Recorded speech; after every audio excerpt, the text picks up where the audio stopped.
Hola mis queridos amigos estudiantes de Torá.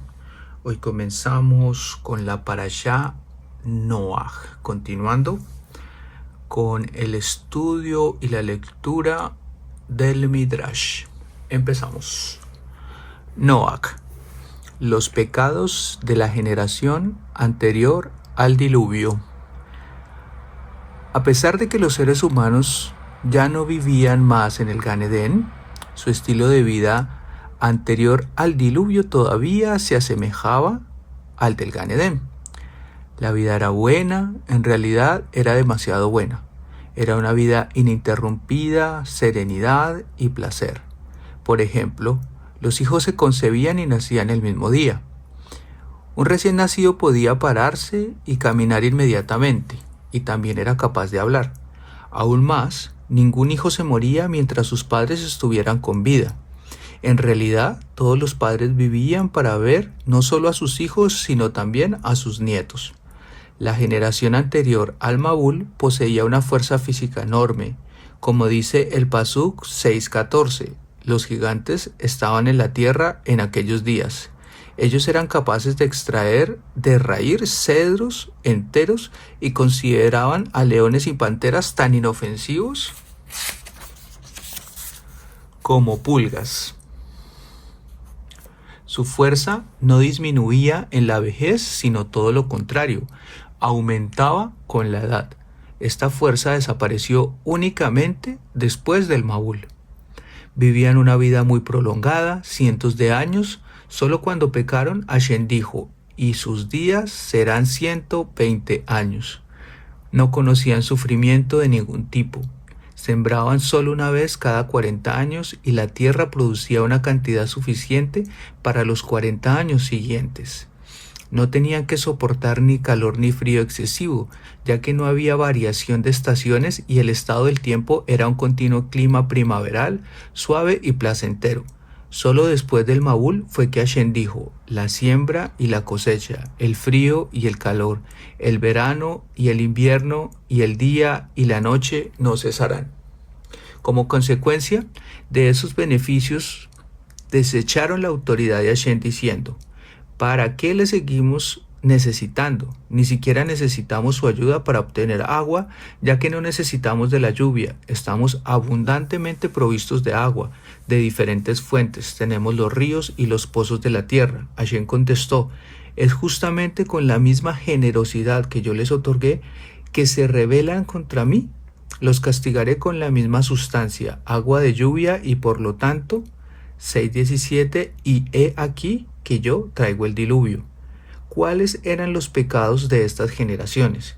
Eran culpables de idolatría, derramamiento de sangre e inmoralidad. Idolatría. Ellos le decían a Dios, apártate de nosotros porque no deseamos conocer tus caminos. ¿Quién es el Todopoderoso para que lo tengamos que servir?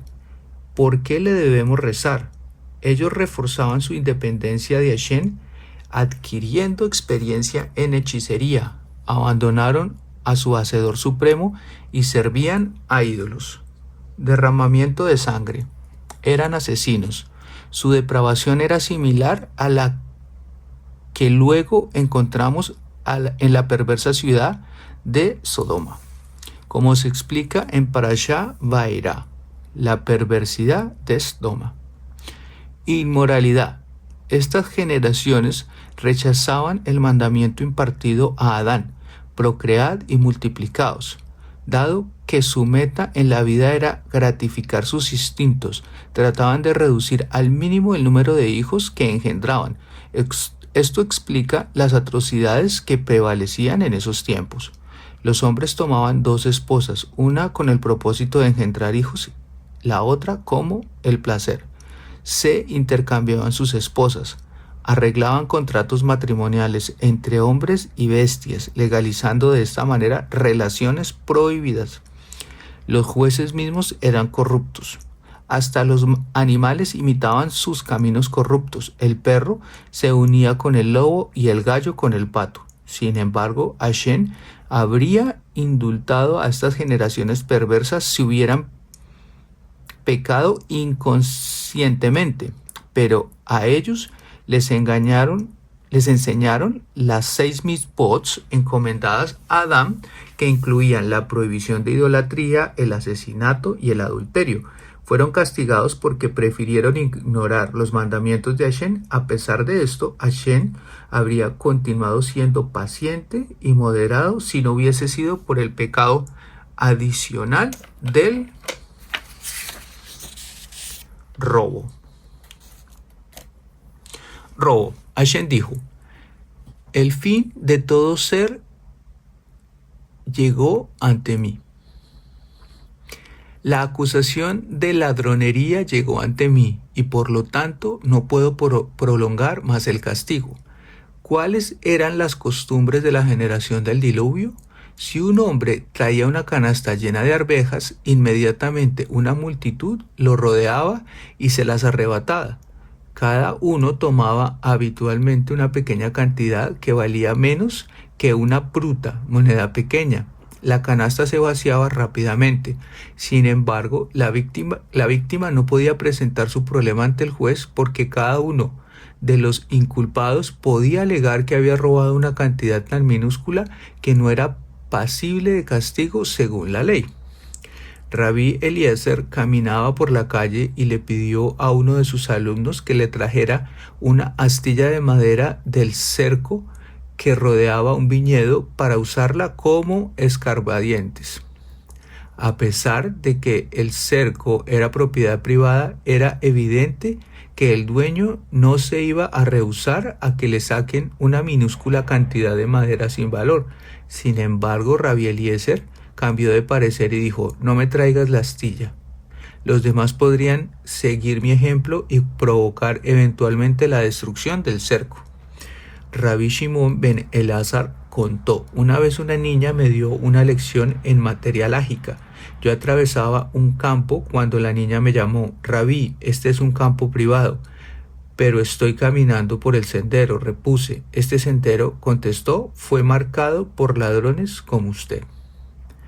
Una de las costumbres de esta generación era la de desplazar los mojones que divide a cada vecino para extender cada uno su propiedad. Además, se robaban habitualmente ovejas los unos a los otros. Si alguien veía un buey o un burro en manos de un huérfano desamparado o de una viuda, se lo arrebataba. La gente estaba tan temerosa de que le roben la ropa que llevaban puesta que decidieron que era más seguro caminar desnudo, porque el veredicto final de culpabilidad recalcaba el pecado de robo más que los delitos de idolatría, derramamiento de sangre o inmoralidad. La respuesta es que el robo consume los cimientos básicos de toda civilización. El concepto de que la propiedad ajena no puede ser robada forma parte del sentido común. Cuando Hashem juzga a una persona que es culpable de varios delitos, existe uno que lo delata por sobre todos los demás: el pecado de robo. Noach, el hombre que se opuso al espíritu de su época. Noach era un hombre extraordinario, un sádic, un santo, cuya rectitud sostenía al mundo entero. 3 sádic constituían la formación del mundo entero: Adán, Noach y Abraham. Esto debe ser tomado en el sentido literal de la palabra. Cada uno de ellos aseguró la supervivencia del mundo. Si no fuera por Noach, el mundo habría sido aniquilado. A Noach es posible aplicarle el pasuk Teilín 1:1. Bienaventurado el varón que no anduvo en consejo de malos, no se detuvo en camino de pecadores, ni se ha sentado en silla de escarnecedores. A pesar de la permisividad prevaleciente en el comportamiento ético y moral, sus propios antecedentes eran impecables. No se permitía a sí mismo ser influenciado por sus pares. Se sometió a la humillación de parecer como ridículo ante las 3 generaciones en las que vivió: la generación de Enosh, la generación del diluvio y la generación de la dispersión, y se mantuvo inmutable en su servicio a Hashem. Él respetó fielmente las 6 mitzvot que Hashem Le ordenó a Adán. Su esposa Naamá era igualmente recta. Su nombre Naamá significa que su comportamiento era agradable.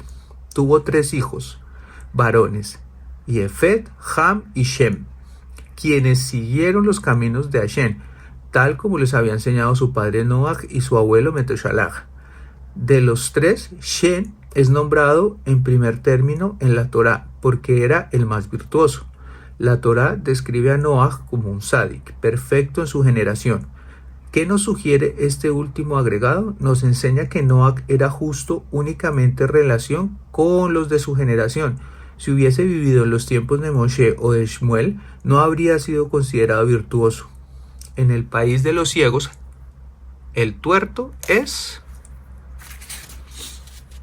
rey. Un hombre tenía una bodega de vinos. Un día bajó hacia allí para llevarse un poco de vino y descubrió que su vino se había transformado en vinagre. Caramba, murmuró, mientras abría un barril tras otro y los encontraba ácidos. Se echó todo a perder. Al final descubrió un barril que estaba solo medio ácido. Este está sensacional, exclamó. Comparando con el resto podía considerarlo bueno. De la misma forma, Noach es llamado Sadi comparado con su generación perversa. Sin embargo, según otro punto de vista, la intención del pasuk citado anteriormente es alabar a Noach, diciendo que si él era capaz de mantener su rectitud aún dentro de un clima inmoral, se habría convertido en alguien increíblemente más virtuoso si hubiese vivido en los tiempos de Moshe y Shmuel, tomando sus ejemplos. Una joven vivía en un barrio desacreditado de la ciudad, pero su propia reputación era impecable.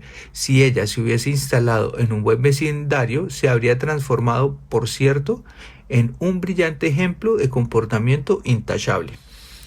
¿Cómo podemos reconciliar estas visiones contrastantes y comprender la personalidad de Noach? Es cierto que al obedecer los mandamientos de Hashem y al evitar el pecado, Noach hacía lo que se esperaba de él. Por esto, la Torá lo llama sádic. Sin embargo, nuestros sabios lo critican en forma sutil por no esforzarse más allá de lo exigido. Nuestros grandes hombres hicieron historia porque se superaron a sí mismos en el servicio de Hashem y excedieron las expectativas humanas. Esto está ilustrado en el estilo de vida de Abraham. El tercer día después de su circuncisión, descrita al comienzo de Parashat Vayera, Abraham estaba muy dolorido. Sin embargo, envió a su sirviente Eliezer en busca de invitados. Eliezer no tuvo éxito en su misión y retornó sin ningún viajero. De acuerdo a los patrones normales de expectativas humanas, Abraham a esta altura había cumplido con su obligación y tenía todo el derecho de volver a su tienda, pero Abraham superó los patrones de conducta exigidos. A pesar del dolor, se sentó delante de su tienda esperando invitados, ya que la oportunidad de practicar benevolencia no se le presentó sola. Salió al camino para buscar un medio a través del cual practicar la hospitalidad. De esta forma, cambió su personalidad de Abraham por la de un hombre nuevo y más virtuoso, Abraham. Consecuentemente transformó su destino en uno nuevo y más importante. Hashem revela a Noach el futuro evento del Maúl, diluvio, y le ordena construir un arca. La palabra de Hashem vino a Noach. He decidido destruir a la humanidad porque cometieron 3 pecados capitales y por sobre todo porque se roban los unos a los otros. He aquí que yo traigo un diluvio que no solo destruirá a todo ser viviente, sino que también demolerá y devastará 3 tefajim, aproximadamente 25 centímetros de la faz de la tierra. El rey y la reina esperaban impacientes el día de la boda de su hijo. Iba a ser un evento social muy importante, el más importante del año. Ya se habían realizado todos los preparativos. La jupá y el salón de fiesta fueron decorados a un costo altísimo y el rey no escatimaba un céntimo para glorificar dicho día. Pero sobrevino una desgracia. Ese gran día el príncipe fue hallado sin vida. Ya no podría vivenciar nunca ese día de alegría. El rey no perdió el tiempo. Acudió presurosamente al lugar donde se iba a realizar la fiesta y despedazó las cortinas de la jupá, pisoteó las flores y estuvo a punto de demoler las vigas. «Detente», gritaron la reina y los ministros. «Hemos invertido miles y miles en los preparativos», pero no podían detener al rey en su afán destructivo. «¿De qué me sirve todo ahora?», dijo apesumbrado si mi hijo está muerto? De la misma forma Hashem. Yo creé el mundo y todo lo que hay en él, en beneficio del ser humano. Si no hay seres humanos, ¿de qué sirve la tierra? El Mabul, que aniquilará la raza humana, destruirá también a los animales y a la vegetación, e incluso cavará 3 tefamín de profundidad en la tierra. Hashem luego instruyó a Noah: haz para ti un arca de madera de gofer, que tenga 3 pisos, el de abajo para los excrementos, el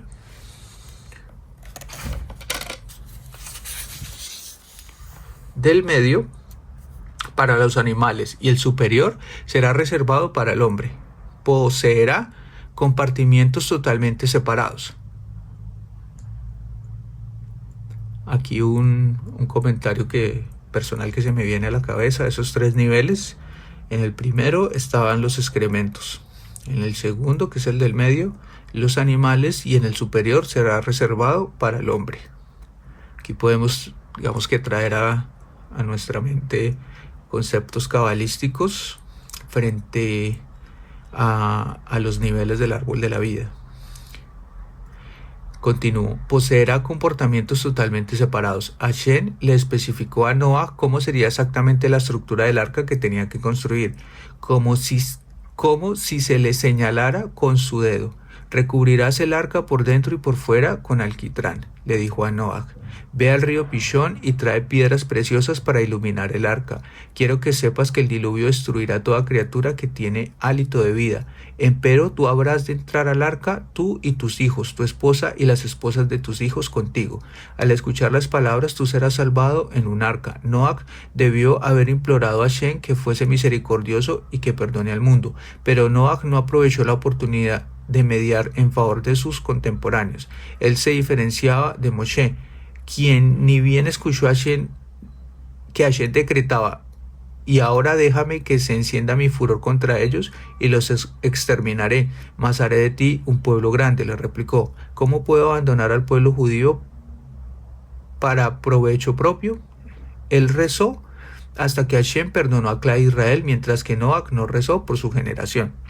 Hashem continuó instruyendo a Noah: traerás el arca a todos los animales que hay sobre la tierra. Tomarás un macho y una hembra de todas las especies que no son puras, y 7 machos y 7 hembras de todos los animales de la Torá. En el futuro declarará puros. ¿De dónde aprendemos que una persona debe evitar expresarse vulgarmente?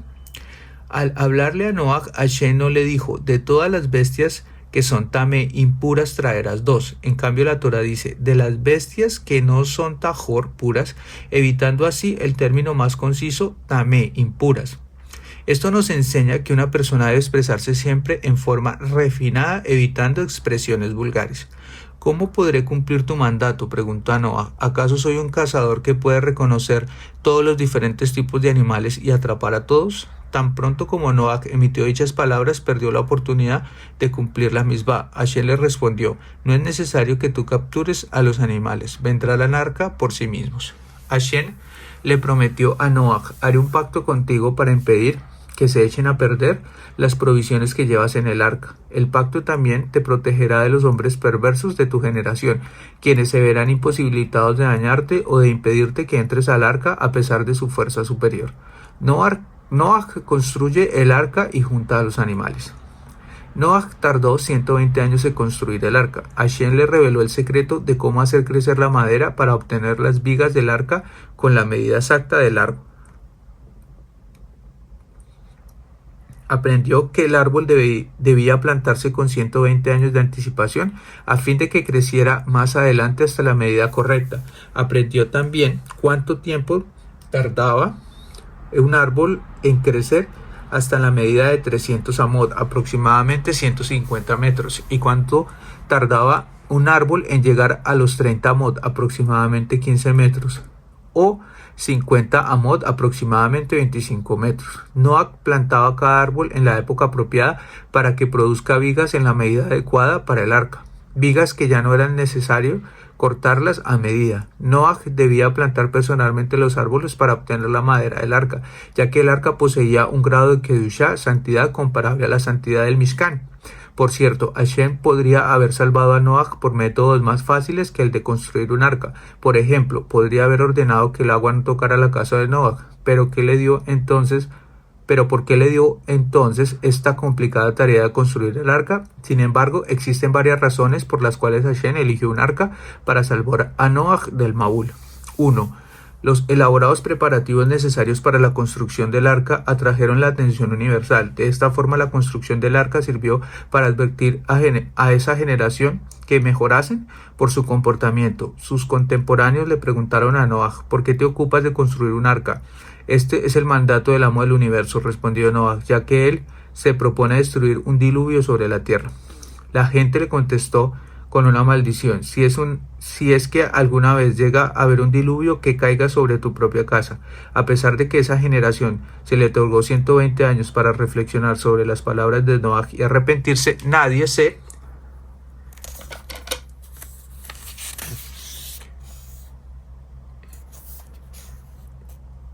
impresionó con sus constantes advertencias. La gente no temía al peligro porque se sentían seguros sabiendo que poseían una fuerza física colosal. Somos gigantes, se mofaban, y controlamos el universo. Si Él nos envía agua arriba, no llegará más allá de nuestros cuellos, ya que somos sumamente altos. Si Él nos envía agua desde abajo, nos pararemos sobre los pozos con nuestras plantas del pie para detenerla. Ningún poder en el mundo nos puede hacer daño. Estamos familiarizados con los ángeles situados sobre el fuego, sobre el agua y sobre toda la creación del universo, y podemos combatirlos por medio de la hechicería. Además de su fuerza física extraordinaria, estas generaciones estaban bien versadas en el arte de la magia y por lo tanto se sentían seguras y nada atemorizadas. 2. La construcción del arca servía no solamente como un recordatorio para los malvados, sino que era necesaria para purificar a Noah mismo, por medio del cumplimiento de la misbah de Hashem de construir el arca. A pesar de la burla de todos, Noah se elevaba espiritualmente. 3. Rabí Eleazar le preguntó a su padre Rabí Shimon: sabemos que en tiempo de un mandato divino de destrucción, el sádic es el primero que sufre por los pecados de su generación.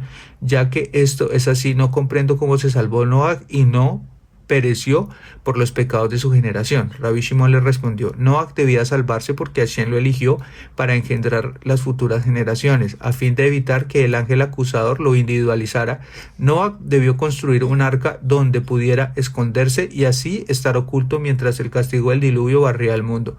De este modo se salvó de la venganza del ángel acusador. Los 120 años completos se extendieron hasta la generación del diluvio, a fin de darle la oportunidad de que se aparten de uno de sus caminos perversos sin efectos notorios. Finalmente Hashem les otorgó otros 7 días de oportunidad para enmendar sus errores, 7 días antes del comienzo del Mabul. El Todopoderoso cambió la ley de la naturaleza y entraron en un estado de caos que no podía pasar desapercibido. El sol salía por el oeste y se ponía por el este. Aparte de esto, el mundo se transformó en un lugar celestial en 7 días. La gente lo encontraba acogedor y placentero, similar al Gan Edén. La vida se tornó en fiesta infinita. Hashem todavía tenía esperanzas de despertar su Teshuvá, mostrándoles la gran recompensa reservada en el Ol Amabá. Hashem mismo se pasó esos 7 días lamentándose por la raza humana, que se negaba a hacer uso de toda la generosidad que él deseaba otorgarles. Durante los últimos 7 días anteriores al diluvio, Noah se ocupó de juntar los animales puros. Los animales puros no vinieron al arca por sí mismos como lo hicieron los animales impuros. Estaban destinados a ser sacrificados y Noah, al esforzarse en atraparlos, enaltecía la misbah de traer korbanot. El arca no permitía el ingreso de cualquier animal, rechazaba a aquellos que habían sido corruptos, solo aquellos que estaban libres de pecado eran admitidos. El enorme animal rehén y su cría no cabían en el arca, así que Noah los tuvo que atar a la parte exterior del arca. La siguiente historia nos dará una idea de las proporciones gigantescas del rehén. David cuidaba el rebaño de su padre en el desierto cuando se encontró con un rehén dormido. David se trepó sobre su lomo creyendo que era una montaña. El rehén se despertó y con un rugido feroz se incorporó completamente, elevando a David al cielo, dándole así un involuntario paseo. Atemorizado, David comenzó a implorarle a Hashem: Hashem, si me permites bajar de este rehén indemne, te construiré un Bet Hamikdash de 100 amot, aproximadamente 50 metros de largo, tan largo como el cuerno del rehén. Hashem envió un león para que se cruzara en el sendero del rehén, y éste se agachó en señal de respeto hacia el rey de las bestias. David descendió, pero se encontró enfrentado a un león feroz. Aterrorizado rezó nuevamente en Tehilim 22:22: Sálvame de la boca del león, así como me respondiste de los cuernos del rehén. Había otro pasajero especial admitido en el arca, el gigante Og. Og merecía sobrevivir porque más adelante sería de gran utilidad para Abraham. Og le juró a Noah y a sus hijos que sería su esclavo para siempre. Por eso, Noah le permitió quedarse afuera del arca sobre una tabla que estaba protegida por un techo. Noah hizo un agujero en la pared y todos los días le pasaba a Og su comida a través de la abertura. Cuando Hashem le ordenó a Noah: 2 de cada uno traerás al arca, todas las criaturas entraron en pareja. El engaño también quería entrar al arca. Noah le dijo: no puedes entrar sin tu pareja. Engaño fue en busca de pareja y encontró a Necesidad. ¿De dónde vienes?, preguntó Necesidad. Vengo del arca de Noah. Quería entrar, pero fui expulsado por falta de pareja. ¿Quieres ser mi pareja? Con gusto, contestó Necesidad. ¿Pero qué me ofreces a cambio? De lo que yo consiga, tú puedes tomar. Trato hecho, dijo Necesidad. De esta forma, Engaño y Necesidad entraron juntos al arca, siendo pareja eterna. Lo que Engaño consigue, Necesidad se lo lleva. ¡Wow! El 17 de Heshvan del año 1656 comenzó a llover. Al principio caían gotas suavemente. Si la gente se hubiese tomado a pecho esta advertencia, todavía habrían estado en tiempo de transformarse en una lluvia de bendición. Noah mismo no podía creer que Hashem llevara a cabo realmente su decreto. Pensaba que Hashem aún mostraría su misericordia, y así esperó fuera del arca hasta que el agua le llegó a los tobillos. Solo cuando vio el ángel de la muerte acercarse hacia él fue que entró al arca. Los Reshaín habían proclamado: ni bien veamos a Noah entrar al arca, traeremos hachas y lo destrozaremos. Hashem dijo: les demostraré que no podrían impedir que entre. Mientras Noah y su familia entraban al arca a plena luz del día, todos los ojos de todos, Hashem rodeó el arca con leones y nadie pudo tocarlo. La vida en el arca. Durante los 12 meses que duró el Mabul, los planetas celestiales no funcionaron normalmente. Por lo tanto, los habitantes del arca no podían distinguir por el sol o la luna si era de día o de noche. Solo las piedras preciosas que Noah había traído al arca servían como indicativo del tiempo. Cuando brillaban, los habitantes del arca sabían que era de noche. Cuando se opacaban, era de día. Así pasó un año. No fue un año tranquilo para la familia de Noah, quienes nunca tuvieron tiempo ni de acostarse ni de dormir, tan siquiera una noche entera durante los 12 meses. Tenían la responsabilidad de velar y alimentar a miles de pájaros, bestias y animales domésticos. Cada animal requería su alimento en un momento diferente. Algunos de día, otros al amanecer, otros en distintos horarios de la noche. Noah y sus hijos trabajaban de día y de noche. Una vez Noah demoró en darle la comida al león, este lo pateó y Noah salió rengueando. Había un animal llamado Siquita que rechazaba cualquier alimento que Noah le ofrecía. Noah se preguntaba cómo sobreviviría. Una vez, cuando estaba cortando una granada, un gusano salió del fruto. De inmediato Siquita abrió la boca y se lo devoró. Así Noah supo que lo que necesitaba y se aseguró de tener una buena provisión de gusanos. Una vez Noah se dio cuenta que habían discutido el ave Hul, que estaba discretamente sentada en una jaula escondida en la parte interior del arca. ¿No necesitas comida?, preguntó Noah sorprendido. No quise molestarte, contestó el pájaro Hul. Vi cuán ocupado estabas y decidí no ocasionarte más trabajo. Te doy mi bendición, dijo Noah. Mi deseo es que vivas para siempre. Mientras Noah estaba en el arca, rezaba continuamente Tehilim: sálvame de la prisión, porque mi alma está cansada del olor a leones, osos y panteras. Noah dijo a Hashem: mi orden es que no salgas del encierro durante 12 meses completos. El arca flotaba a salvo como un barco en el océano, mientras el mundo alrededor se había transformado en una tremenda tierra de nadie y llena de agua. Llovió copiosamente durante 40 días. Cada gota que Hashem enviaba había habido en el Gueinón previamente. La lluvia era tan caliente que la piel se pelaba al tomar contacto con ella. Las gotas no eran de agua solamente, sino también de fuego. Además del agua de arriba, se abrieron todos los pozos y fuentes de la tierra de los cuales emanaba agua hirviendo. Los gigantes de la generación del diluvio habían creído que podían impedir que brotara agua de los pozos simplemente pisándolos, pero el agua era tan caliente que les falló el plan. ¿Qué hizo entonces esta generación tan cruel? Tomaron a sus hijos más pequeños y los colocaron en las aberturas para sellarlas. Pero como el agua continuaba fluyendo, ponían un niño sobre el otro en las aberturas de las fuentes para salvarse ellos. Si no hubiese sido por el fuego y el agua de arriba, habrían sobrevivido. El agua llegó hasta los 15 amos, aproximadamente 7.5 metros por encima de los picos de las montañas más altas.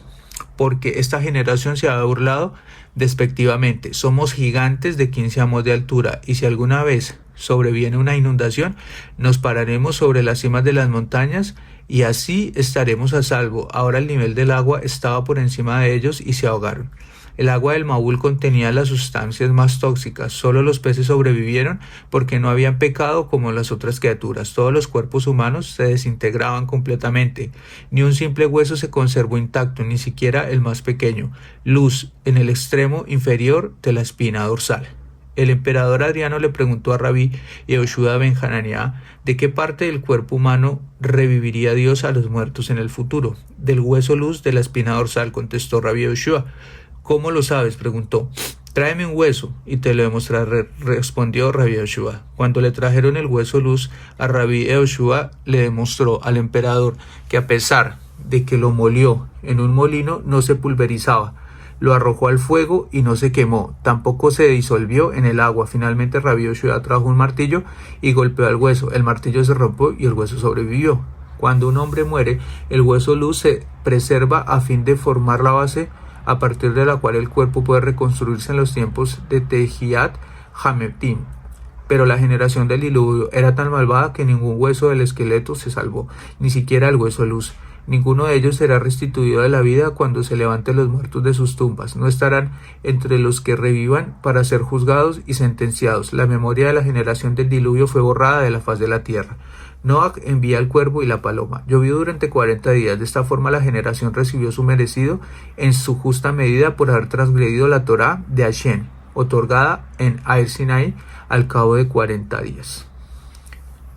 El 27 de Kislev paró de llover. Aún entonces el agua de las profundidades continuaba inundando la tierra.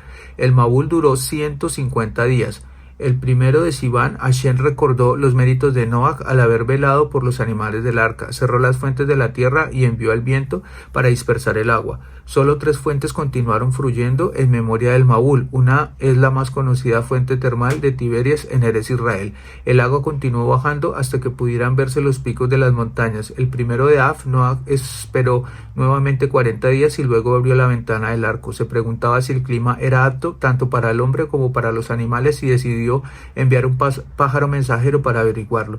De todos los pájaros, Noach eligió el cuervo para enviarle un mensaje silencioso a Hashem. Al elegir a este pájaro, Noach significó: amo del universo, sé que eres misericordioso, pero tú no tuviste compasión por tus hijos y actuaste cruelmente como un cuervo. El cuervo se opuso a su misión. Se quejó a Noach: tu amo me odia y tú también me odias. Tu amo Hashem declaró que solo 2 de los animales impuros, de los cuales yo soy uno, se traerían al arca, en vez de 7 como los animales puros. Tú me odias de otra manera. ¿Cómo es posible que me envíes a investigar arriesgándome a ser azotado por el calor o el frío y a no regresar jamás? Si eso ocurrirá, la especie de los cuervos se extinguiría en el mundo. El cuervo agregó: además, yo sé la razón por la cual me envías. Tienes interés en mi pareja. Si nosotros hubiéramos escuchado el discurso del cuervo, todo lo que habría llegado a nuestros oídos habría sido un inteligible graznido. Pero Noach entendía el idioma de todas las criaturas y sabía perfectamente lo que decía el cuervo. Eres perverso, le respondió Noach.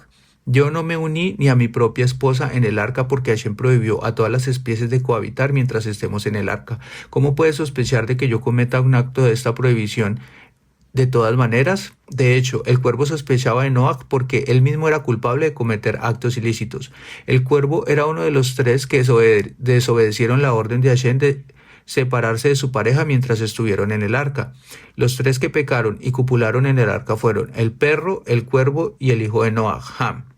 La esposa de Ham dio a luz al gigante Sihón en el arca. En realidad, el padre de Sihón fue Shanhazael, uno de los ángeles que antes del Maúl descendió a la tierra para vivir como un ser humano. Ham tuvo relaciones con ella para salvar la reputación de su esposa. Por este hecho cometido en la oscuridad, Ham recibió la justa medida, emergió del arca con la tez negra y todos sus descendientes fueron negros para siempre.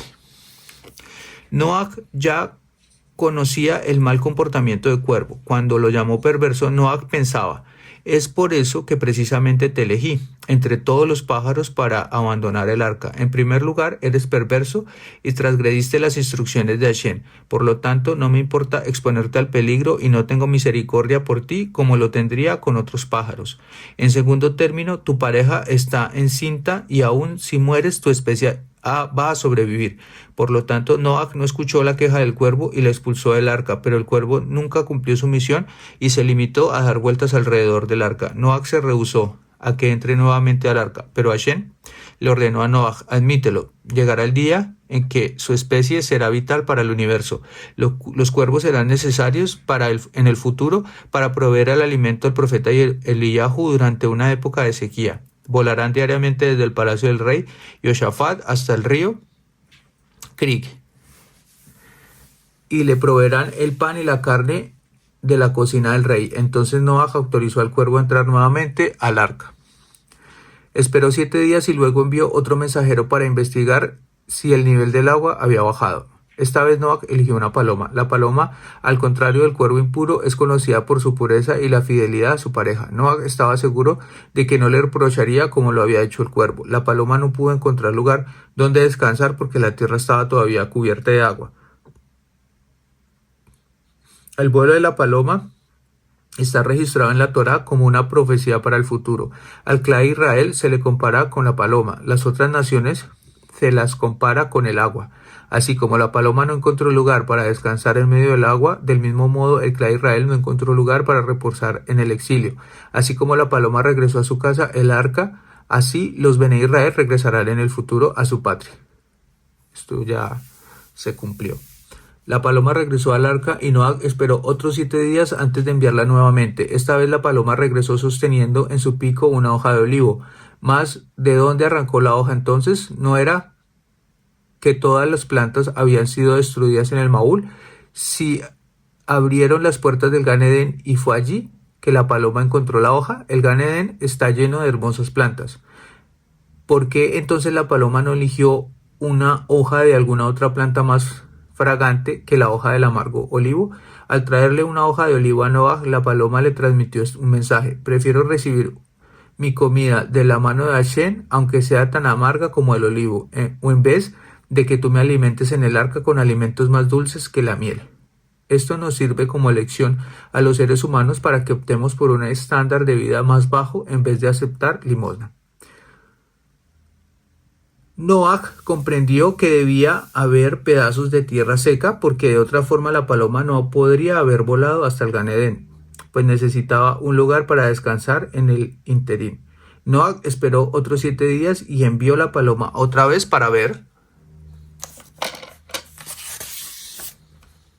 si la tierra era nuevamente un sitio habitable. Esta vez la tierra estaba suficientemente seca como para que la paloma se quedara allí permanentemente y no regresara al arca. Noah retiró la cubierta del arca y vio que la tierra estaba todavía pantanosa. Recién el 27 de Heshvan, la tierra estuvo completamente seca. La vida después del Maúl. Noah aún permanecía dentro del arca. Dijo: así como entré con la autorización de Hashem, del mismo modo debo esperar que me dé permiso Hashem de salir.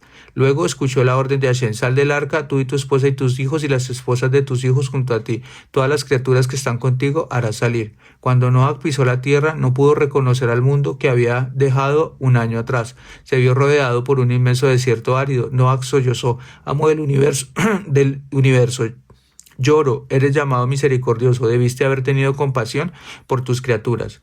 Pastor tonto, le respondió Hashem, ¿te parece este el momento oportuno para decir eso? Antes del Maúl te anuncié que destruiría la raza humana para que tú ruegues por misericordia. Pero cuando te enteraste que tú te salvarías, no me suplicaste por tus contemporáneos. ¿Cómo te atreves a abrir la boca delante de mí ahora? Noach se dio cuenta por la respuesta de Hashem que se había equivocado y debió enmendar su conducta. ¿Por qué me ordenó Hashem llevar 7 pares de animales puros al arca si un par habría sido suficiente para la supervivencia de su especie? Pensó. Sin duda deseaba que le ofreciera el resto como sacrificio. Noach se vistió con las prendas celestiales que Hashem había hecho para Adán y que Noach llevó al arca. Atavió con estas preciosas prendas, ofreció 4 sacrificios Olá en el lugar que luego estaría en el Bet Hamikdash en Jerusalén. Amo el universo, Noach rezó mientras ofrecía los sacrificios. Te suplico que nunca me envíes otro diluvio al mundo. Hashem estuvo complacido con el servicio de Noach, que mostraba un ejemplo para las generaciones venideras, los fundadores de un mundo nuevo que lo venerarán solo a él.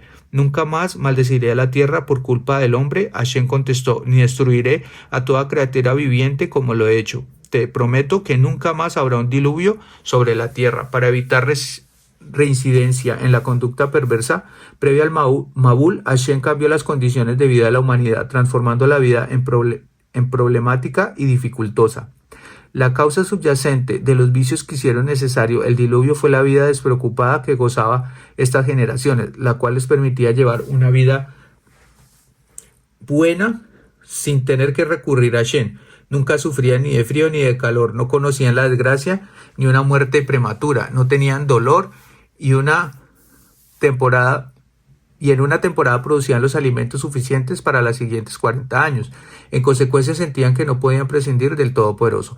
Ahora, después del diluvio, todo esto cambiaría, obligando así al hombre a recordar a su Creador y suplicarle a él ayuda. Sufrirían la trágica muerte de niños y de esta forma estarían forzados a elevar sus ojos hacia el cielo. Sufrirán el calor del verano, el frío del invierno y la enfermedad que traerían aparejada las estaciones cambiantes. De esta forma serían más sumisos. Tendrían que sembrar y cosechar año tras año, depender de la lluvia y por lo tanto rezarle al Creador. Rabbi Shmuel bar Nachman sufría de jaquecas. Dijo, miren lo que nos causó la generación del Mabul. Antes la vida era perfecta, sin dolor ni enfermedad. Luego Hashem bendijo a Noach y a sus hijos, fructificados y multiplicados y colmad la tierra. Vuestro temor sea sobre todo animal de la tierra, en vuestras manos han sido dados. Hashem le permitió a Noach consumir carne. Fue el primer ser humano al que le fue permitido comer carne, pues hasta el diluvio la alimentación humana había sido totalmente vegetariana. Noach tenía justamente merecido ese permiso, ya que había asistido a todos los animales en el arca y ellos sobrevivieron gracias a sus cuidados. Hashem puso límites a este permiso recién otorgado. Ordenó no comer ni un miembro de la carne tomada de un animal vivo. Este es el 7º mandamiento de las leyes de Noach, que son obligatorias para todo ser humano. Fue agregado a las 6 leyes encomendadas a Adán, que fueron transmitidas a Noach para seguirlas pasando a todas las futuras generaciones. Al mismo tiempo que Hashem le permitió a Noach matar animales, le advirtió que se abstenga de derramar sangre humana. Hashem le ordenó, el que se suicida será responsable por su sangre. Si alguien asesina con alevosía y no hay testigos del hecho, yo vengaré la sangre de la víctima. Si un hombre mata a otro por accidente y no le da importancia porque al no haber testigos el asesino no puede ser enviado al exilio, yo lo castigaré. El hombre que asesina a otro en presencia de testigos es merecedor de la pena capital. Estas leyes son obligatorias para toda la humanidad. La señal del arco iris. Al salir del arca, Hashem le encomendó a Noach, fructificados y multiplicados. Noach no cumplió con el mandato porque tenía miedo de que Hashem nuevamente destruyera al mundo en el futuro. Entonces Hashem hizo un juramento de no traer otro Mabul. Sin embargo, Noach no quedó satisfecho y exigió una señal. Hashem accedió al requerimiento de Noach, le mostró el arco iris en el cielo y le dijo, esta es la señal del pacto. Cuando Satán acuse y condene a la humanidad en tiempos de rebeldía y exija que la lluvia se transforme en diluvio, trayendo destrucción sobre el mundo, tomaré en cuenta el arco iris y recordaré mi pacto de no traer un Mabul nunca más. El arco iris ya había sido designado para este fin en el Erev Shabbat de los 6 días de la creación.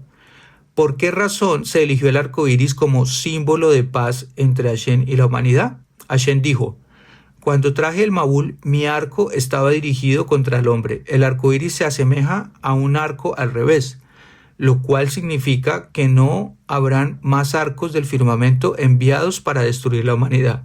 Periódicamente aparece el arco iris en el cielo para asegurarnos que, a pesar de nuestros pecados, Hashem no nos aniquilará. Sin embargo, el arco iris nos pronostica y nos recuerda de no ser por el pacto de Hashem, nosotros también seríamos juzgados como lo fue la generación de Noach. En tiempos del rey Hizkiyahu y de los miembros de la gran asamblea, el clan de Israel alcanzó un nivel muy alto de rectitud. En tiempos de Hizkiyahu, hasta los niños pequeños estaban muy bien versados en temas alágicos complicados. Por lo tanto, estas generaciones no necesitaban la certeza de dicha alianza o del arco iris, ya que eran sus grandes méritos los que los protegían. Está prohibido mirar fijo al arco iris porque la Shejinah de Hashem aparece allí. Sin embargo, es correcto mirarlo brevemente y recitar una bendición, recordando que Hashem prometió no destruirnos a pesar de nuestros pecados. Esta reflexión debe hacer evocar a nuestras mentes ideas de Teshuvah. La embriaguez de Noach y la maldición de Canaán. Antes del Mabul, Noach había estado al servicio de Hashem. Cuando salió del arca sintió que tenía la responsabilidad de cultivar nuevamente la tierra devastada y se volvió un labrador dedicado. Este cambio de actividad fue el primer paso hacia la degradación, que finalizó en desgracia y maldición para su descendencia. Noach había llevado ramas de parra al arca y decidió empezar a cultivar nuevamente la tierra plantando un viñedo. Se equivocó en su elección, ya que en primer término debió haber plantado trigo o algún otro grano vital para la supervivencia de la humanidad. Cuando Noach estaba por plantar el viñedo, apareció Satán. ¿Quieres que seamos socios en hacer crecer el viñedo?, preguntó Satán. Sí, respondió Noach. Satán se fue y volvió con un corderito en sus brazos. Lo mató sosteniéndolo sobre el viñedo. Vino por segunda vez con un león. Lo mató y con la sangre saturó el viñedo. Luego trajo un mono, lo mató y roció el viñedo con sangre. Finalmente vino con un cerdo y lo mató y con su sangre tiñó la tierra bajo el viñedo. Por eso, beber excesivamente conduce a resultados satánicos.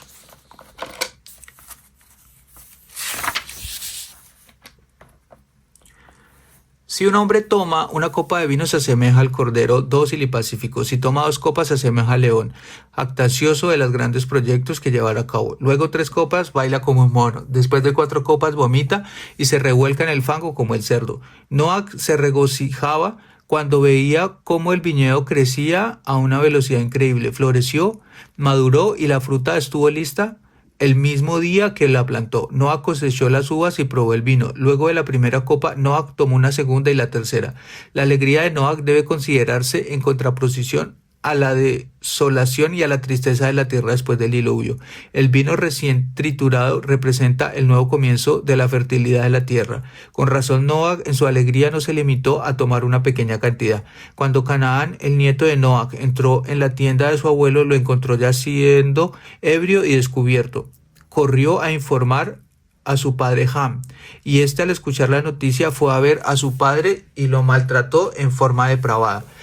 Castró a Noach. El motivo de este hecho despreciable era impedir que Noach engendrara un cuarto hijo que tuviese una participación en la herencia del mundo junto a él. Ham fue a informarle a sus hermanos en tono burlón. Adán tenía solo 2 hijos y uno mató al otro para ser el único heredero del mundo. Este tiene 3 hijos y aparentemente quiere tener un cuarto. Ambos hermanos estaban muy enfadados por la conducta de Ham. Shem trajo una manta para cubrir a su padre y Ejed lo ayudó. Retrocedieron cubriendo sus rostros con las manos y cubrieron a Noach sin mirar su cuerpo descubierto. Todos los hijos de Noach fueron recompensados de acuerdo a su comportamiento. Los descendientes de Shem, el pueblo judío, recibieron el talit, una prenda con tzitzit para cubrirse. Los hijos de Yefet recibieron la promesa de una sepultura honorable en Eretz Israel, como dice Yehezkel 39:11. Yo daré a Gog descendientes en Yefet, un lugar apropiado para sepultura. A Ham, Hashem le dio: despreciaste a tu padre, y por lo tanto te juro que te pagaré en la misma medida. Así llevará el rey de Asiria a los cautivos de Egipto y a los deportados de Cush. Egipto y Cush eran descendientes de Ham. a jóvenes y aún ancianos desnudos, descalzos y descubiertos las nalgas, para vergüenza de Egipto.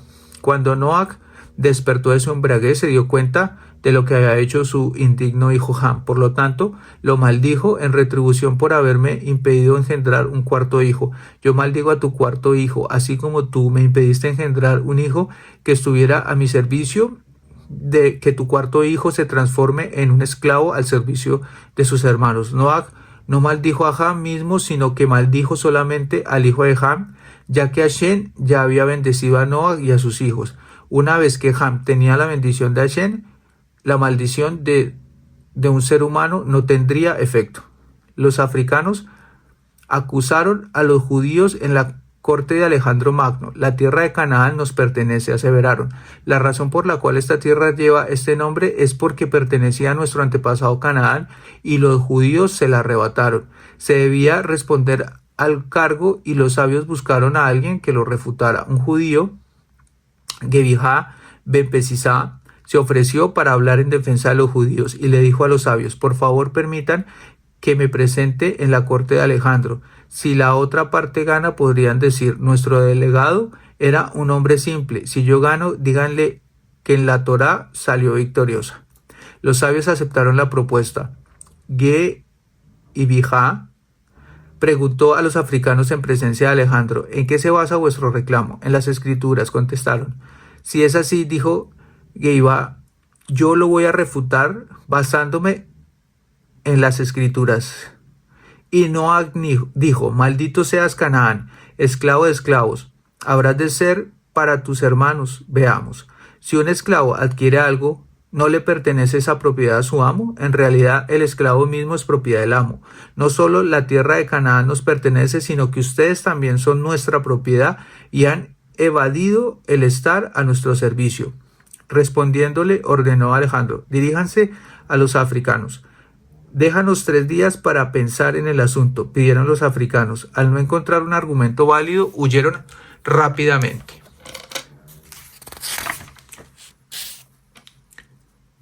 Este incidente sucedió en un año de Shemitah en Eretz Israel, cuando los campos judíos estaban vacíos. Los africanos abandonaron sus propiedades y los judíos juntaron la cosecha, beneficiándose mucho ese año. Previendo que el pueblo judío descendería de Shem, Noach lo bendijo. Bendito sea el Dios de Shem, exclamó. La Shejiná aparecerá entre los descendientes de Shem, los Bene Israel. Dirigiéndose a Jafet, Noach lo bendijo proféticamente. Engrandezca Shem a Jafet. Uno de tus descendientes, el rey persa Koresh, Ciro, construirá el Bet HaMikdash. No obstante, la Shejiná no residirá en el Bet HaMikdash construido por él, sino que se encontrará únicamente en el primer Bet HaMikdash construido por el rey Shlomo. La historia de la embriaguez de Noach es una de las parashot que nos sirve como advertencia sobre beber vino, similar a la parashá de Nazir. El término vino en el idioma de nuestros sabios es sinónimo de placer. Así, el placer de sentir la Shejiná en el futuro se lo describe como el vino reservado de las uvas de los 6 días de la creación. El que pasa su vida buscando el vino de este mundo terminará degradándose. Aún después del Mabul, Noach vivió lo suficiente para ver sus 3 hijos ramificarse en 70 naciones y al mundo restablecerse. Noach continuó con vida durante la generación de la dispersión y vio a un Abraham Avinu para transmitirle su conocimiento de primera mano del Mabul. El rey Nimrod inicia la construcción de la Torre de Babel. Cush, el hijo de Ham, engendró un hijo que más tarde se hizo famoso como el infame Nimrod. En realidad, Nimrod se le conocen 3 nombres. Lo llamaban Cush por su tez negra. También lo llamaban Amrafel, el que echó a Abraham al calderón, y era popularmente conocido como Nimrod, simbólicamente por su carácter, el que incitó a todos a rebelarse contra Shem. Nimrod era muy suelto de lengua para convencer a la gente a servir a ídolos. Era astuto y un asesino a sangre fría. Fue el primero que aprovechó del permiso de comer carne de un animal a los cuales solía cazar con arco y flecha. En poco tiempo se hizo famoso como un cazador sin parangón, cuyo tiro nunca erraba al blanco, convirtiéndose así en el tema del momento. El verdadero secreto de su éxito lo tenía bien escondido. Cuando Noah abandonó el arca, se llevó entre sus objetos más preciados las prendas celestiales que Hashem le había hecho a Adán. Ham, el hijo de Noah, se las robó y se las pasó subreptícitamente a su hijo Cush, quien a su vez legó las prendas a su hijo preferido Nimrod. Las prendas de Adán le permitían al usuario someter a los animales. Las bestias caían cuando Nimrod, quien vestía las prendas de Adán, tiraba el arco y la flecha, pero la gente de su generación atribuía el éxito a su fuerza y habilidad. Cuando Nimrod tenía 40 años, estalló una guerra entre sus parientes, los descendientes de Ham y los de Jefet. Nimrod reunió a la familia de Cush, organizó un gran ejército y con él a la cabeza ganó la batalla tomando a los prisioneros como esclavos. A su regreso, sus amigos y hermanos se congregaron y lo proclamaron rey. En este punto, Nimrod afirmó ser un poder divino y ordenó a sus súbditos postrarse ante su presencia. La generación de Nimrod sabía la historia del Mabul y estaban atemorizados que un evento similar volviera a ocurrir. En consecuencia, buscaron un lugar donde se pudieran reunir todos juntos y encontraron un valle en la tierra de Babel lo suficientemente grande como para vivir todos. Hashem les había dado un valle tan inmenso precisamente para que luego no afirmen: si hubiésemos podido vivir todos juntos en un solo lugar, Hashem no habría sido capaz de desplegar su poder contra nosotros. Todos coronaron a Nimrod como rey, y como todos se habían establecido en Babel, era el amo de toda la población de la tierra. 10 reyes tuvieron dominio sobre el mundo entero. El primero es Hashem, quien es el comienzo de todos los comienzos, quien domina el cielo y la tierra y decidió establecer reyes en la tierra. El segundo fue Nimrod, como está escrito 10:10. Fue el comienzo de su reino, Babel, donde se había establecido toda la población de la tierra en esa época. El tercero fue Yosef, como está escrito, y toda la tierra vinieron a Egipto. Los 7 años de hambruna afectaron a todo el mundo y todos dependieron de Yosef para obtener alimentos. El cuarto fue el rey Shlomo, como está escrito, porque él señoreaba en toda la región del oeste del río, etc. El quinto fue el rey Ahab. Obadía dijo al respecto: juro que no hay nación ni reino donde mi señor Ahab no haya enviado a buscarte. El sexto fue Nebuchadnezzar, como está escrito: y donde quiera que habiten hijos de hombres, bestias del campo y aves del cielo, él los ha entregado en tu mano y te ha dado el dominio sobre todos. El séptimo fue Coresh, como está escrito: así ha dicho Coresh, rey de Persia: Hashem, Dios de los cielos, me ha dado todos los reinos de la tierra. El octavo fue Alejandro Magno, como está escrito: he aquí un macho cabrío venía del lado del poniente. El noveno es el Mashiach, sobre quien está escrito: dominará de mar a mar y desde río hasta los confines de la tierra. Y por último, al final del reinado volverá el verdadero amo. El que fue el primero será el amo final. Yo soy el primero y soy el último, y fuera de mí no hay Dios. Y también dice: y Hashem será rey sobre toda la tierra. Nimrod sugirió a la gente: construyamos una ciudad en la que podamos vivir todos juntos. Levantemos allí una torre muy alta. La idea fue recibida con gran entusiasmo por todas las naciones. Mizraim le dijo a Cush, y Cush a Pud, y Pud a Canaán: construyamos una torre tan alta que llega a los cielos, y nos pondremos un nombre por si otra inundación nos desparrama por el globo. ¿Cómo podían pensar realmente que una torre los salvaría de otro diluvio si sabían de generaciones anteriores que todos los intentos de escapar al castigo de Hashem fueron en vano, como lo demostró claramente el Mabul? No sabían ni entendían por qué estaban cerrados sus ojos para no ver y su corazón para no entender. Si alguien cuelga del techo un papel matamoscas, estas atraídas por el aroma y el color vuelan hacia él. La primera mosca queda pegada en el papel y muere. La segunda mosca queda pegada y muere. La tercera mosca queda pegada y muere. Ni la segunda aprende ni de la primera ni de la tercera de la segunda. Los reshaín se comportan de igual manera. Los primeros, después de estar en el apogeo, caen, pero los segundos no aprenden la lección del final de los primeros y tampoco los terceros de los segundos. A pesar de que la generación de Nosh, que adoraba ídolos, fue castigada con una inundación que aniquiló a un tercio de la humanidad, la generación posterior nunca aprendió la lección. Se rebeló contra Shem y parecía en el Mabul. y pareció en el Mabul. Ahora la nueva generación, la generación de la dispersión, también se equivocó y no aprendió de los eventos del pasado. Mientras todos coincidían en la necesidad de construir una torre, sus ideas con respecto al propósito diferían. Una parte de la población pensaba: en caso de otro diluvio subiremos a lo alto de la torre y el agua no nos alcanzará. Otro grupo decía: nos haremos famosos. Querían usar lo alto de la torre como un lugar de reunión para adorar sus ídolos. El tercer grupo: no es justo que solo Hashem posea las altas esferas y nuestro dominio se limite a la parte inferior. Pondremos un ídolo en lo alto de la torre con una espada en su mano y así le demostramos a Hashem que lo declaramos en guerra. Todos los grupos arriba mencionados tenían el propósito de rebelarse contra Hashem, pero había un segmento de la población que era aún mucho peor. Negaban del todo la existencia de Hashem. Tenían una explicación racional para todos los fenómenos del universo y creían que el Mabul, analizado científicamente, no era sino un fenómeno de la naturaleza. Decían: una vez cada 1656 años, cantidad de años transcurridos entre la creación y el diluvio, los cielos tiemblan causando un diluvio para impedir que los cielos se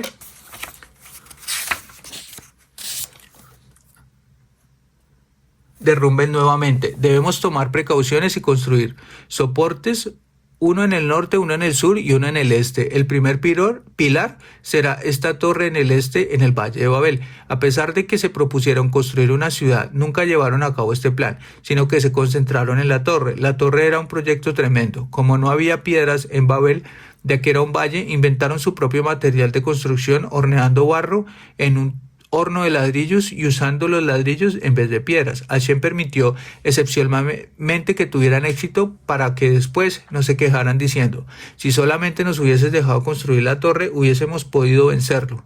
Parecía como si los ladrillos se fabricaran solos. Cuando la gente pegaba un ladrillo, encontraban dos en la pared.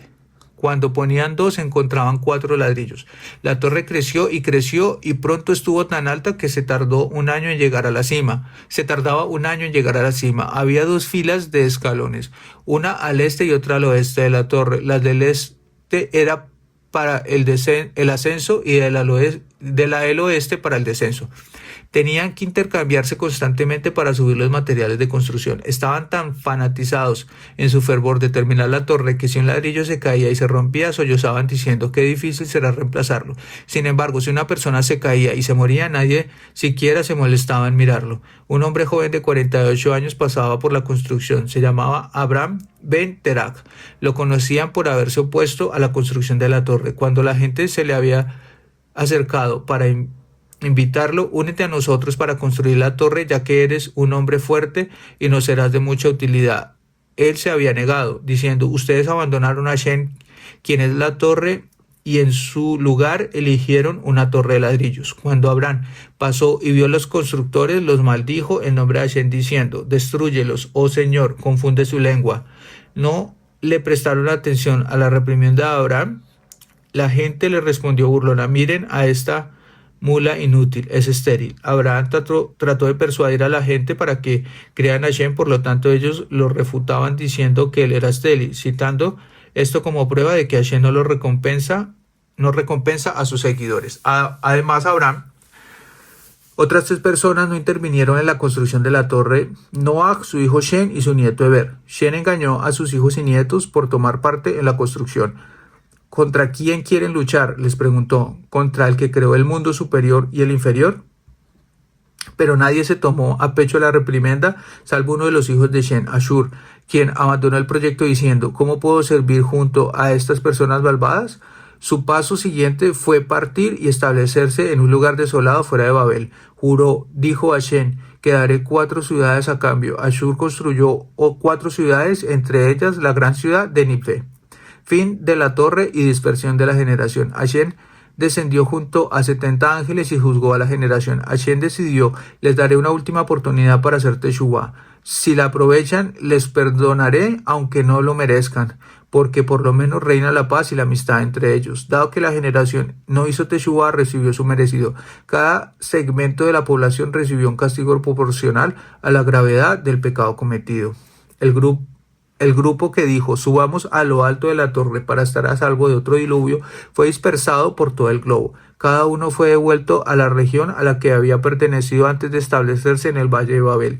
Aquellos que dijeron: construyamos la torre para hacerle la guerra de Hashem se transformaron en monos, espíritus y demonios. Aquellos que quisieron que la torre fuera un centro de idolatría fueron castigados a través de la confusión de idiomas. Hashem dijo, este proyecto perverso puede ser diagramado únicamente por gente que hablaba el mismo idioma.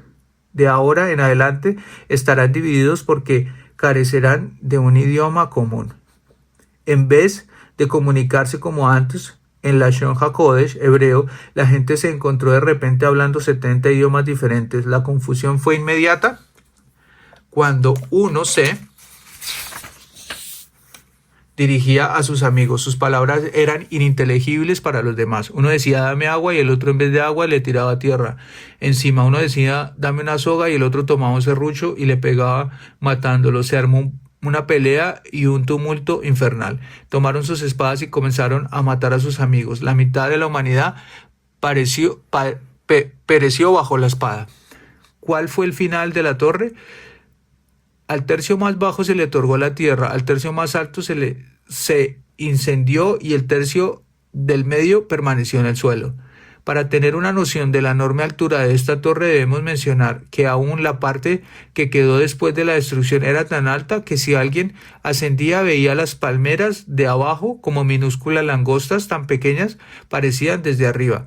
Qué importante que es la paz y qué detestable que es la guerra. Cómo en la generación del diluvio se odiaban los unos a los otros. Nadie sobrevivió.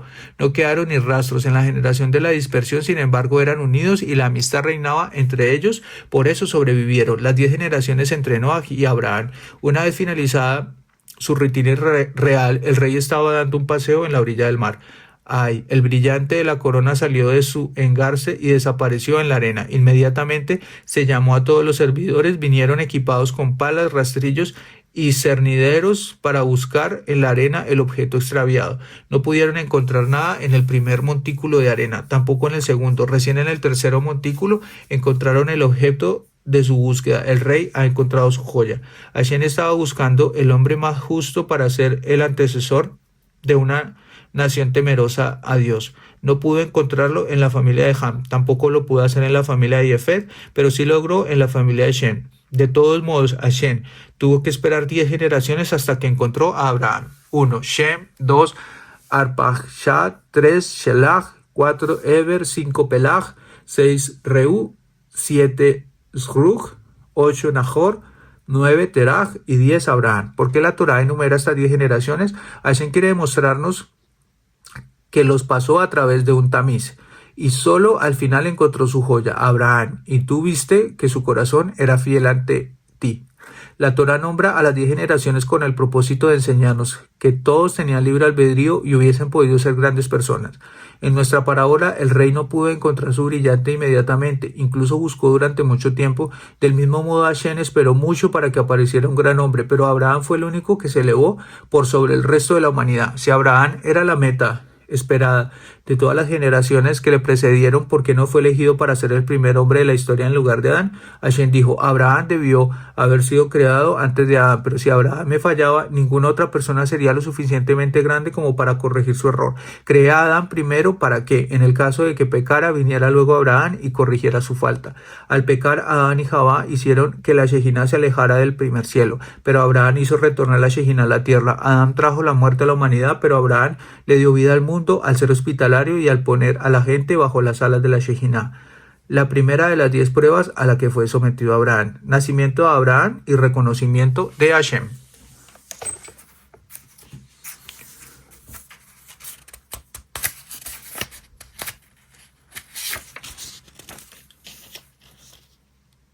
La fortaleza y la astucia del rey Nimrod eran conocidas. Era de conocimiento de todos que si su brazo apuntaba al corazón de un siervo jamás erraba.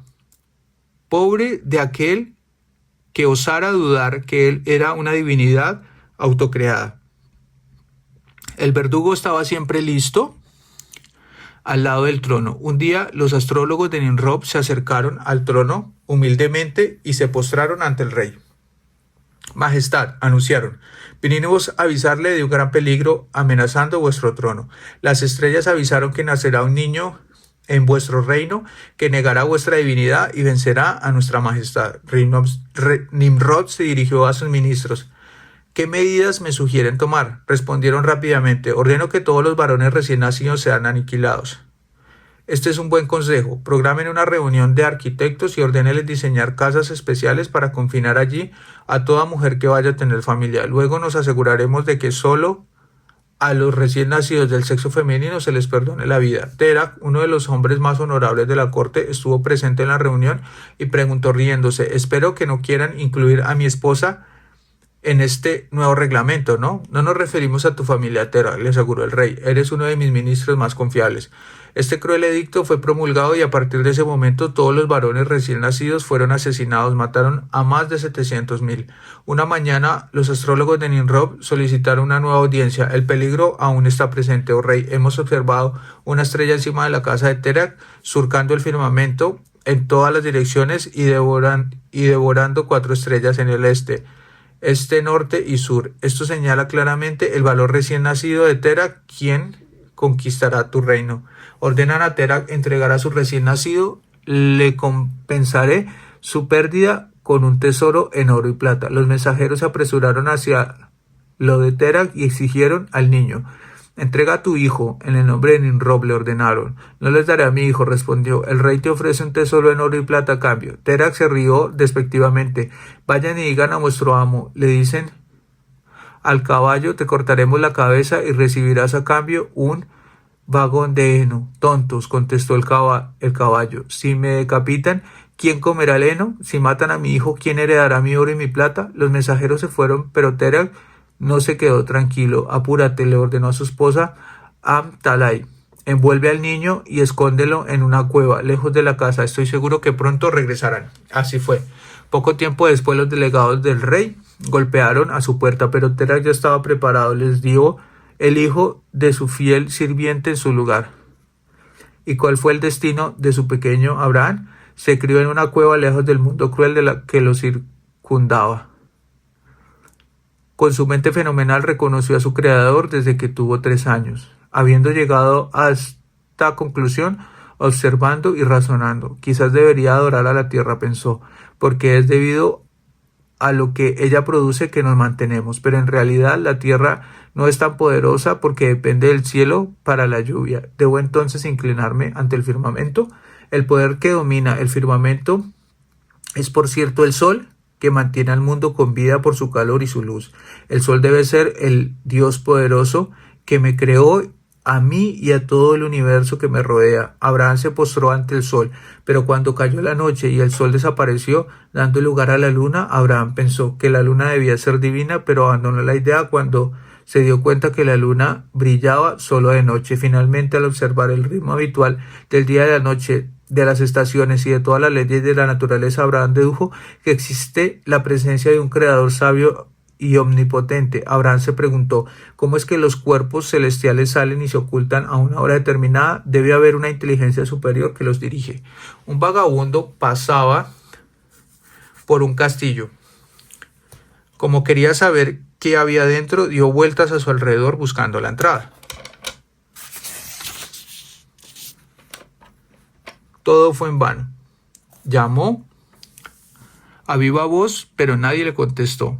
Puede ser que este castillo esté desierto, reflexionó. Elevó la vista al techo y vio que había sido cubierto con una capa protectora de material y en segunda capa cuidadosamente puesta sobre la primera.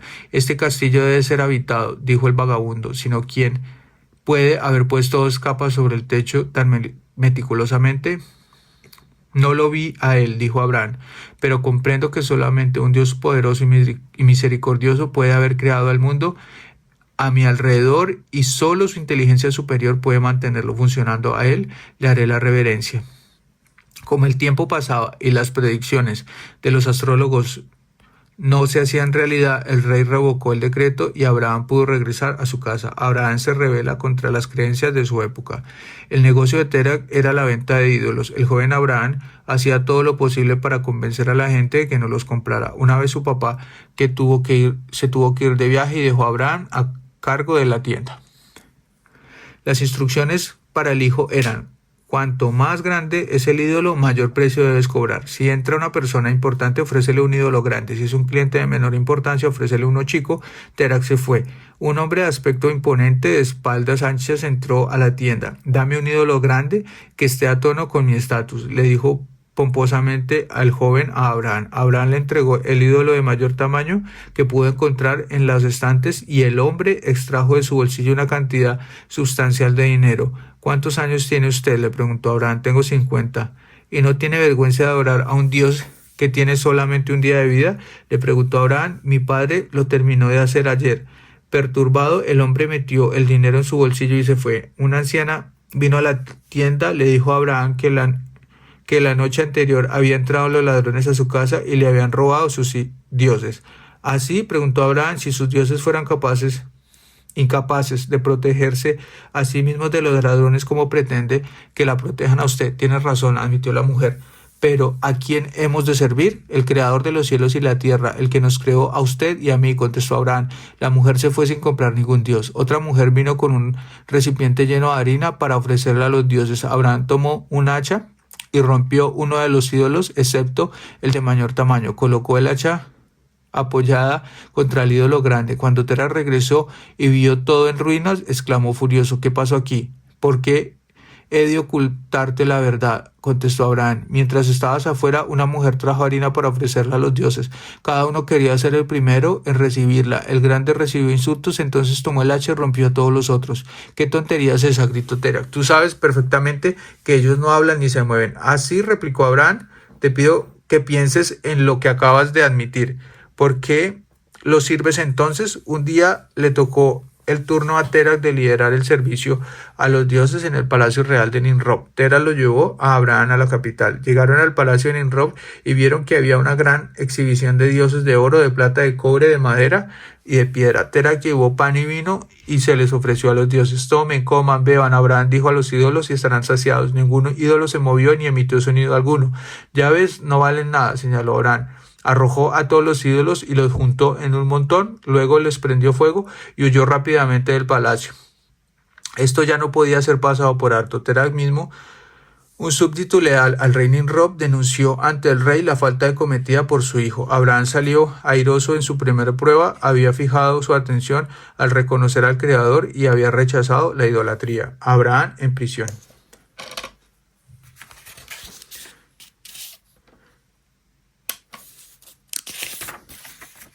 Nimrod ordenó a sus soldados que trajeran a Abraham al palacio. Los oficiales del rey lo arrestaron y lo llevaron ante Nimrod.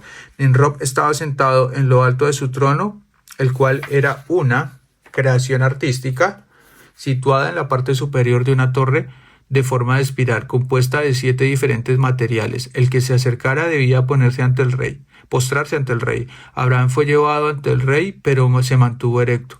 ¿Eres Abraham, hijo de Terak? Sí, soy yo. Entonces eres el traidor que tuvo la osadía de quemar mis dioses. ¿No sabes que yo soy el amo de toda la creación? El sol, la luna y las estrellas me obedecen. Perdón, dijo Abraham. Esto es una novedad para mí. Permítame hacerle una petición y creer en usted. Presenta tu petición. El sol sale todos los días por el oeste y se pone por el oeste. Ordene que mañana salga por el oeste y se pongan por el este. Todos los ministros y los nobles observaban expectantes al rey, pero Nimrod estaba sorprendidamente silencioso. O si no, haz que se cumpla una petición diferente, insistió Abraham. Adivina qué estoy pensando en este momento y qué pienso hacer luego. Había un silencio sepulcral en el palacio. Todos los ojos se volvieron para mirar a este joven que tuvo el coraje de desafiar al rey Nimrod. Estaba estupefacto. Nadie había osado jamás hablar de esta manera en su presencia. No se asombre tanto, dijo Abraham. Usted no es Dios, usted es un descendiente de Cush, y si lo niega, ¿cómo es que no fue capaz de salvar a su propio padre de la muerte? La verdad es que así como no pudo salvar a su padre de la muerte, tampoco podrá salvar a usted mismo. Usted no es un ser inmortal. Abraham elevó su vista al cielo y exclamó: Hashem, mira a los cielos, mira a los malvados y júzgalos. A esta altura Nimrod se había compuesto. Soldados, exclamó, encarcelamiento inmediato al rebelde. Los soldados se abalanzaron, encadenaron a Abraham y se lo llevaron. Abraham fue arrojado al calabozo, lo mantuvieron en prisión durante 10 largos años. Sin embargo, su fe en Hashem no menguó. La segunda de las 10 pruebas. El calderón de Ur Kasdim. Después de 10 años, Abraham fue llevado nuevamente ante Nimrod para ser juzgado. Nimrod todavía esperaba convencerlo de adorarlo a él y a sus dioses. Adoremos al fuego, le sugirieron a Abraham. Está obvio que el fuego es más poderoso que cualquier otra sustancia. Si es así, replicó Abraham, adoremos mejor al agua que tiene el poder de apagar el fuego. Entonces inclinémonos ante el agua. Pero las nubes son superiores al agua porque la contienen. Entonces adoremos a las nubes. Sin embargo, el viento dispersa las nubes. Entonces debe ser superior. Tienes razón. Oremos al viento. No, un ser humano es más poderoso que el viento porque está lleno de aire a pesar de sus aberturas corporales. Nimrod salió de sus casillas. Veo que lo que quieres hacer es tomarme el pelo, exclamó. Adoro al fuego y haré que te arrojen al fuego. Pronto veremos a tu Dios, si tu Dios es más poderoso que los míos. Nimrod ordenó a sus funcionarios preparar un horno en Ur-Kasdin para un auto de fe.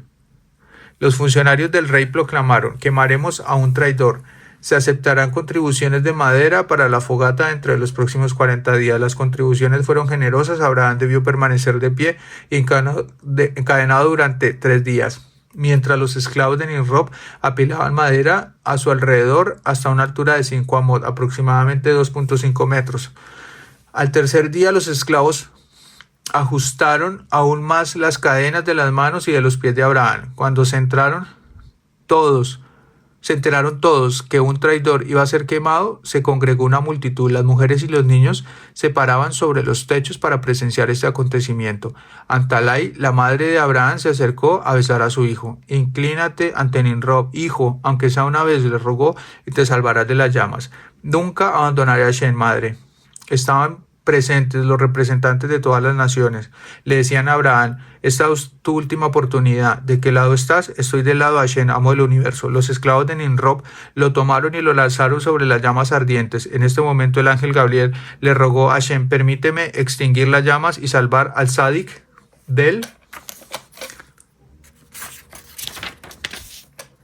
calderón. Hashem le respondió: no hay nadie en el cielo como yo, y no hay nadie en la tierra como Abraham. Yo mismo voy a descender y salvarlo del fuego. Hashem personalmente ordenó a las llamas no dañar a Abraham. La madera del horno se transformó en encantadoras ramas cargadas de frutas que alimentaban a Abraham. Permaneció con vida en el horno durante 3 días y 3 noches. Entonces los esclavos de Nimrod abrieron la puerta y he aquí que Abraham se desplazaba en medio del fuego como si estuviera en el jardín de un palacio, y los ángeles le hacían compañía. Únicamente las cuerdas con las que lo habían atado estaban quemadas. Los sirvientes de Nimrod no podían creer lo que veían. Inmediatamente se enviaron mensajeros al rey Nimrod, quien, consternado, vino a constatarlo por sí mismo. Las puertas del horno estaban abiertas y allí estaba Abraham vivo en el medio del fuego ardiendo. Nimrod quedó temblando. Sáquenlo de ahí, ordenó. Los esclavos trataron de acercarse para sacar a Abraham, pero cada vez que lo querían tomar, las llamas se abalanzaban sobre ellos. ¿Por qué demoran tanto?, gritó el rey. Los esclavos, intimidados, trataron una vez más. Las llamas se abalanzaron y los quemaron vivos. Luego un ángel de Hashem le dijo a Abraham: Abraham, servidor de Dios viviente, vete del horno. Abraham salió del horno ante la mirada de todos. ¿Cómo es posible que estés vivo todavía?, preguntó Nimrod con voz temblorosa. El Dios que creó el cielo y la tierra, del que tú te burlaste, me salvó de la muerte, exclamó Abraham. Nimrod se inclinó ante Abraham y todos los ministros siguieron su ejemplo. No se inclinen ante mí, dijo Abraham, sino que deben inclinarse ante Dios viviente, el creador del universo. No todos los presentes fueron persuadidos por las palabras de Abraham. Había quienes murmuraban: Abraham se salvó por magia. Su hermano menor, Arán, es un gran mago. Debe haber lanzado un hechizo al fuego para que no queme a Abraham. Arán había presenciado todo lo ocurrido y estaba carcomido por sus dudas. Debía seguir a su hermano mayor y creer en Nimrod. Decidió esperar que se resolviera el destino de Abraham y luego tomar su partida. Pensó: si Abraham se salva, diré que estoy del lado de Abraham; si muere, del de Nimrod. Cuando Abraham salió vivo del horno, le preguntaron a Arán: ¿de qué lado estás? Yo también creo en el Dios de Abraham, exclamó Arán. Los funcionarios de Nimrod lo tomaron y lo arrojaron dentro del horno, pero él no mereció el milagro y fue consumido por las llamas. Los milagros no le suceden a las personas que solo se entregan a Hashem, presuponiendo que serán salvados milagrosamente. El ángel de la muerte tomó el cuerpo sin vida de Harán y lo arrojó ante la presencia de Térah. Así se evidenció que no era la magia lo que había salvado a Abraham. El Kiddush Hashem, santificación del nombre de Hashem, fue completo. Abraham les allanó el camino a los judíos de todas las generaciones que sacrificaron sus vidas para santificar el nombre de Hashem.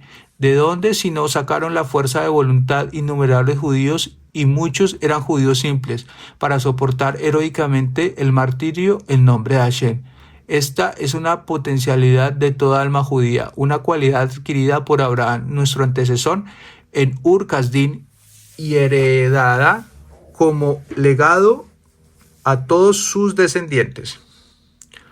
La familia de Térah se muda a Harán. Abraham se casó con su sobrina menor en 10 años, Sarai, la hija de Aram, su hermano. Ella era equiparable a Abraham en rectitud, pero luego lo sobrepasó en profecía.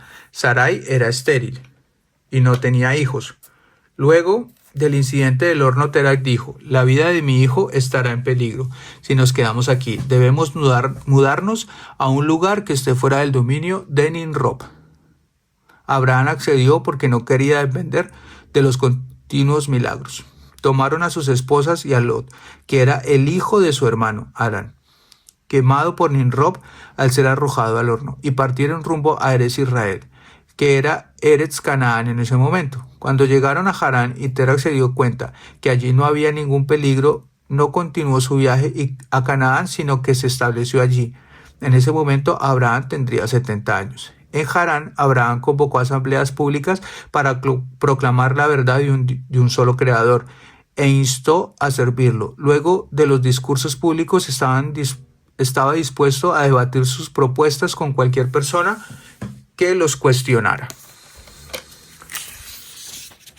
También se dedicó a escribir libros de 400 capítulos diferentes dedicados a demostrar la inconsistencia de la idolatría. De esta forma, Abraham ganó decenas de miles de adeptos que reconocieron la existencia de Hashem. Abraham no se estableció en Harán, sino que viajaba continuamente por todos lados difundiendo la fe de Hashem. Sus viajes lo condujeron a Eretz Canaán durante los 5 años siguientes a su arribo a Eretz Canaán. Continuó viajando ida y vuelta de allí a Harán. Cuando cumplió los 75 años, recibió la orden de Hashem de abandonar a la familia de su padre y establecerse de forma permanente en Eretz Canaán. Hasta aquí, Parashá Noach. Nos vemos en la próxima Parashá, que es Lech Lecha. Muchas gracias. Saludos.